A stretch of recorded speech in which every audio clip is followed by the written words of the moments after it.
no good for me, but it seems to be a remedy. It seems to help me write my little song. But I can see us forever doing nothing together. 'Cause I can see us forever doing nothing together. Hey, my name's Tyler Boronski. You're watching my YouTube channel where I'm sitting down with recognizable faces in entertainment and the digital space. If you've been following this channel, it might feel like deja vu as we sat down with this man. We're running it back. A year and a half ago in Boston. Since then, a lot has happened. Yeah. A new album, many shows since then, and has continued to grow his platform. And lucky to have him join us here at Higher Ground in South Burlington, Vermont. And East, good to see you, man. Thanks, man. I'm happy to be back. Thanks for not only having me back today, but for also being hip way back when, 5 tours ago. Absolutely. So- Well, we're doing a check-in point today. Yeah. And like I said, a lot has happened. 5th tour in the last 2 years. You guys are always on the move. What have you learned about the best way to, maybe find rest and preserve your energy? Because you are meeting so many people. I'm sure there's adrenaline rush after every show that you're learning to wind down. What have you learned about developing a routine to get your rest? I'm still learning. I'm still learning, I would say the most important thing is just choosing not to stress. After the show, there is a lot of adrenaline. There is a lot of dopamine rushing through your brain, and you could stress about small things or the drive ahead of you or trying to get enough sleep. But I'm just trying to be as happy as possible. And I actually believe that'll keep me healthy.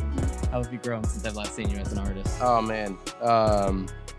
Big question for number That's two. a huge fucking question. Here we go. How have I grown? I think I have learned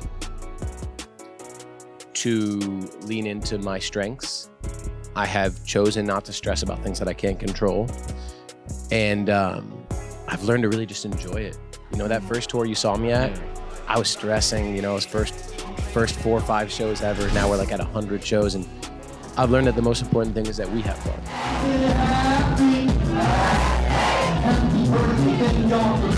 We have fun. They'll have fun. You have fun.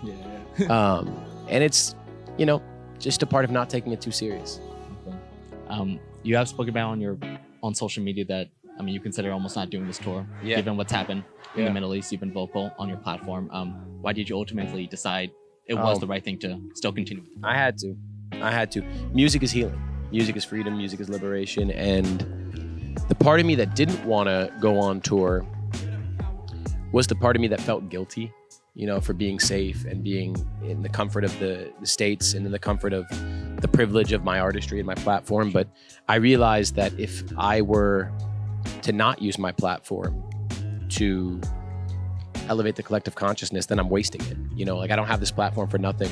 An artist's duty is to speak on humanity and to be a voice for peace, a voice for freedom. So, to that though, you talked about in your first answer.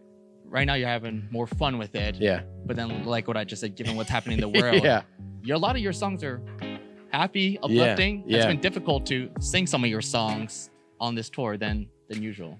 The first couple shows, yes, it was definitely surreal to try to reconcile the cognitive dissonance between a genocide and people suffering and people dying daily in mass, and then us jumping around on stage singing happy love songs.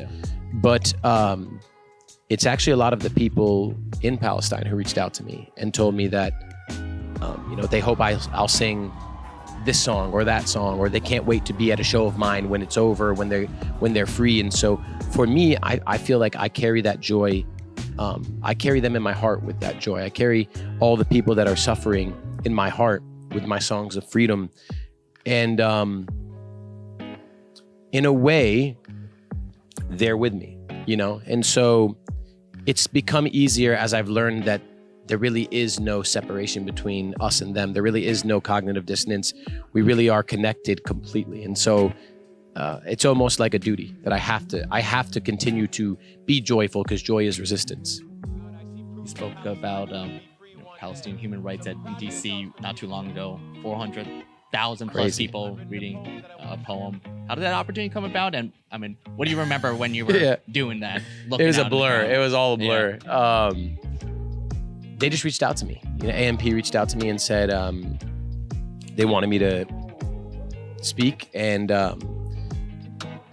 when I got on stage, it was really surreal because I was standing next to legends like Brother Cornel West, and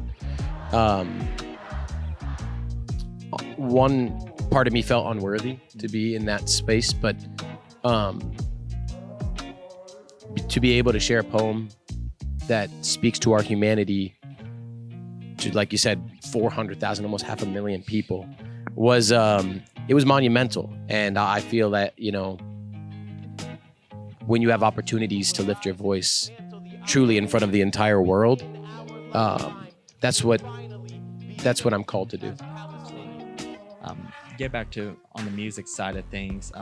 It's funny because I talked about how busy you've been here, but I guess not busy enough where you're been able to collaborate on other people's music as well. I saw you worked with Forrest for one of his songs. How did that opportunity also get connected, and what do you remember from that experience? Yeah, no, that was beautiful. Forrest is an incredible person. I've long been a fan of his music, and we connected. I can't remember exactly when, but some point in the last year, and we just became friends. And we just, oops. Oh, you're good, man. Sorry about that. You know what? We'll keep it as it. We'll just keep it going. Keep it going.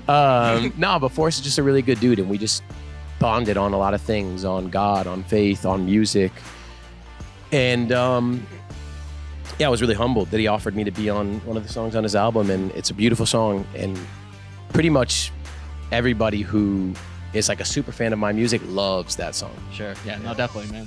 Anyone else you're looking forward to hopefully one day collaborating? We can manifest it right now. Put it out there. Well, there's some that are already in the works. Oh, shoot. For sure. Like he's gonna kill me because I'm taking way too long.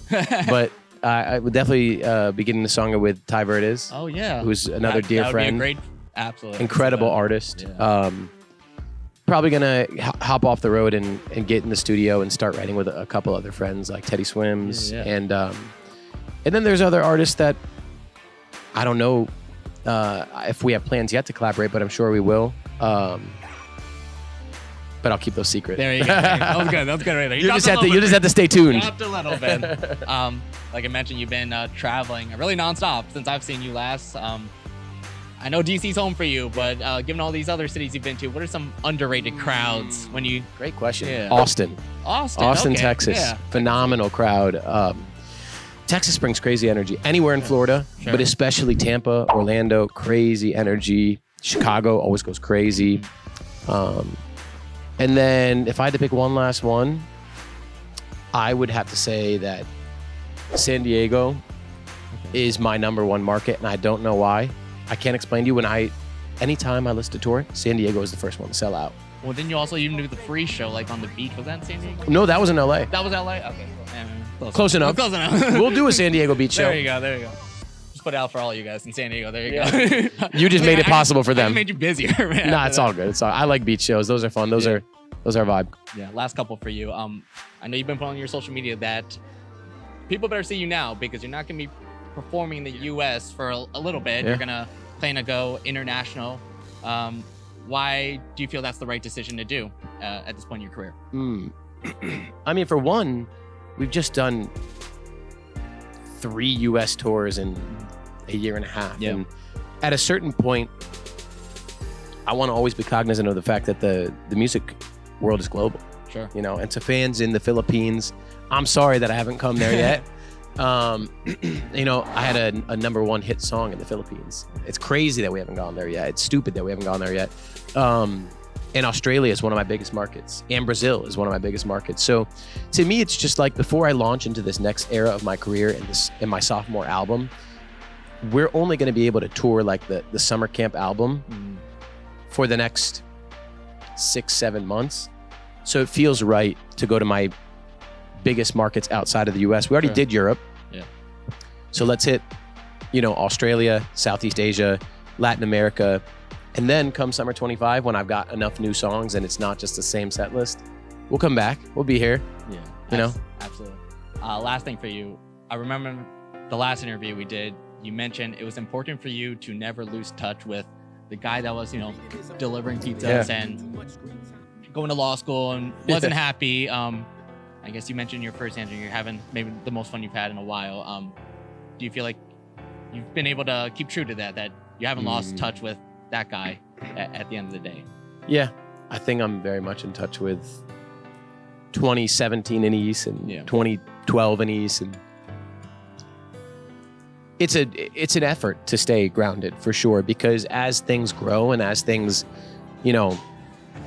evolve, it can be very easy to forget where you started.